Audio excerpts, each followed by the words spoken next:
Hello and welcome back to the channel. If you've been here before, if you haven't, welcome to the channel. I'm supposed to say click like and subscribe somewhere around, but you'll only get very occasional videos on this channel, so don't be too excited by that.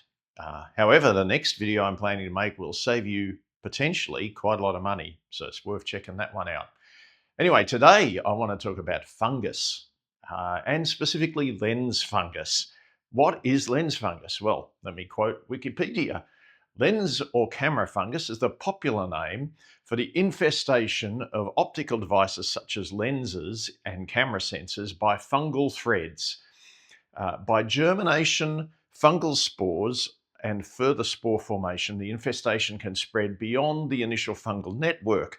The sensor or any glass surfaces of the lens are clouded by the fungal attack and lens coatings may be etched away. So in short, it's like stuff that gets inside the lens that impairs its optical qualities.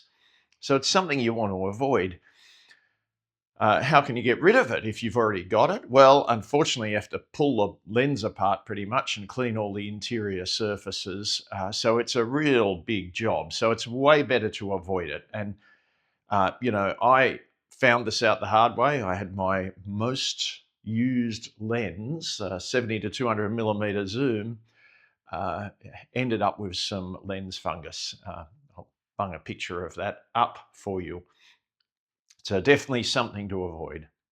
So this prompted me to buy one of these. All right, it looks like a small wine fridge, which, you may want to buy as well. But in this case, it's a dehumidifying cabinet for storing camera gear. This one is the Auten's Twapo 40-litre electronic dehumidifying dry cabinet, which I just got off Amazon. And loads of them are available, different brands and so on. They all look pretty much the same thing. Let's be honest, I didn't spend a whole lot of money on this, and so I was a little bit skeptical about its quality. And so what I didn't trust was the measurements on it. So you set how much humidity you want inside your cabinet on the little display on the top. Now, I wasn't entirely confident that that was reliable, and I wanted to make sure it was actually working. No point in having it there and plugged in if it's actually not doing anything. So I knocked up this. All right, now it's a bit hard to see. I'll put a better picture of it in the corner here. So what is this? This is a little gizmo I got, well, bits of gizmos I wired up. The first bit, the crucial bit, is the top. And that's the SHT31-DIS humidity sensor. Now, this is meant to be accurate to within about 2%. So it's supposed to give a reasonably good reading, and it seems quite trusted across all of the things I read about it.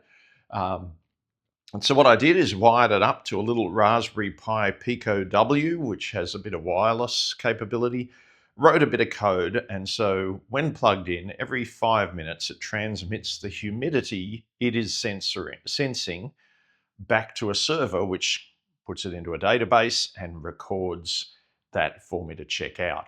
So I bunged it inside the cabinet to see what was really going on.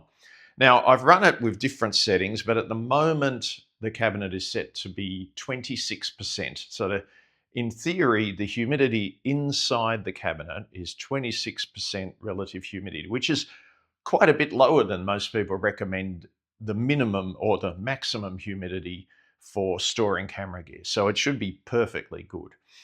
So what did this tell me was the actual humidity?